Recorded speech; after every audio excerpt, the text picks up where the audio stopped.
ओए, ओए, बात सुनो। मैंने तुम्हें नहीं बुलाया था।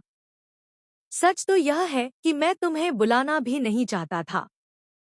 मेरी जो होने वाली पत्नी है, उसे मैं बेगम कहता हूँ, और अरबी भाषा में पत्नी को ज़ौजा कहा जाता है।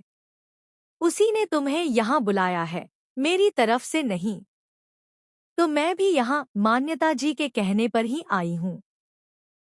आपको क्या लगा, मैं आपके बुलाने पर चली आई? बिल्कुल नहीं। मैं किसी के बुलावे पर नहीं, बल्कि सच जानने के लिए यहाँ आई हूँ।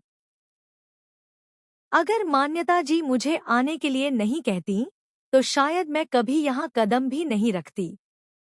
अच्छा, तो आपको सच में यही लगा कि मैं आपके बुलाने पर आई हूँ? यह आपकी सबसे बड़ी गलतफहमी है। मैं किसी के पीछे भागने वालों में से नहीं हूँ। मैं अपनी मर्जी से फैसले लेती हूँ और उसी हिसाब से चलती हूँ। इसलिए बेहतर होगा कि आप इस गलतफहमी को यहीं खत्म कर दें। लेकिन अब एक बात का जवाब दीजिए। यह फोटो आखिर तुम्हें कहाँ से मिली?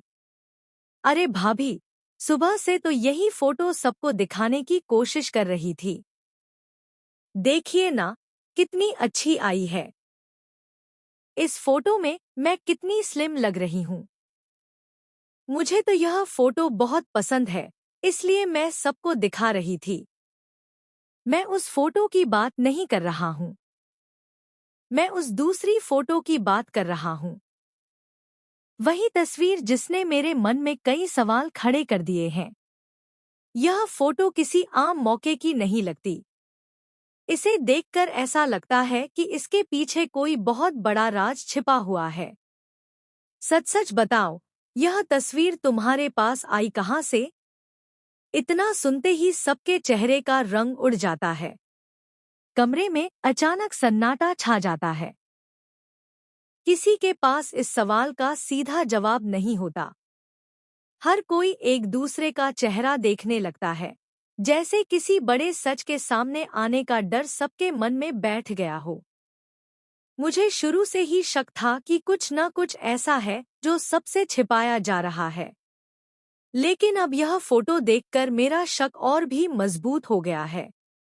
अब मुझे पूरा यकीन हो गया है कि अभिमन्यु और मन्नत के बीच कोई न कोई गहरा रिश्ता जरूर है। यह सिर्फ दोस्ती या जान पहचान की बात नहीं लगती। इसके पीछे कोई ऐसा सच है जो पूरे परिवार की जिंदगी बदल सकता है। आखिर दोनों एक दूसरे से क्या छिपा रहे हैं? क्या यह रिश्ता बहुत पुराना है? क्या परिवार के बाकी लोगों को इसकी भनक तक नहीं लगी? या फिर किसी ने जानबूझकर इस सच्चाई को सबसे छिपाकर रखा है?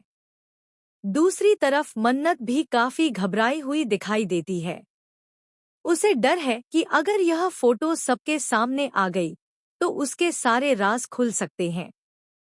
वहीं अभिमन्यु भी परेशान नजर आता है। वह समझ नहीं पा रहा कि अब सच बता दे या फिर इस राज को हमेशा के लिए छिपा ले। मान्यता भी अब हर बात को ध्यान से जोड़ने लगती है। उसे एहसास होने लगता है कि अब तक जो कुछ भी हुआ, उसके पीछे शायद कोई बहुत बड़ी साजिश थी। हर छोटी बड़ी घटना अब उसे एक दूसरे से जुड़ी हुई दिखाई देने लगती है। यही वजह है कि अब पूरे परिवार में तनाव का माहौल बन जाता है। हर कोई जानना चाहता है कि आखिर इस फोटो का सच क्या है। अगर यह सच सामने आ गया, तो कई रिश्ते टूट सकते हैं, कई नए खुलासे हो सकते हैं, और पूरे परिवार की खुशियां बिखर सकती हैं। लेकिन कहानी यहीं खत्म नहीं होती। आने वाले एपिसोड में ड्रामा और भी ज्यादा बढ़ने वाला है। कई चौंकाने वाले खुलासे होंगे, पुराने राज सामने आएंगे और रिश्तों की असली परीक्षा शुरू होगी। अब देखना दिलचस्प होगा कि क्या अभिमन्यु और मन्नत अपने रिश्ते की सच्चाई सबके सामने स्वीकार करेंगे, या फिर कोई नया ट्विस्ट इस पूरे मामले को एक अलग ही मोड़ दे देगा। क्या यह फोटो पूरे परिवार के लिए सबसे बड़ा सबूत साबित होगी? क्या मान्यता इस सच्चाई को स्वीकार कर पाएगी? या फिर इस खुलासे के बाद घर में एक नया तूफान आएगा? इन सभी सवालों के जवाब आपको आने वाले एपिसोड में देखने को मिलेंगे। तो अगर आप भी इस धमाकेदार ट्विस्ट का इंतजार कर रहे हैं, तो अगले एपिसोड को बिल्कुल भी मिस मत कीजिए, क्योंकि आगे कहानी में होने वाला है जबरदस्त हाई वोल्टेज ड्रामा, बड़े खुलासे, इमोशनल मोमेंट्स और ऐसे ट्विस्ट जो पूरी कहानी की दिशा बदल देंगे।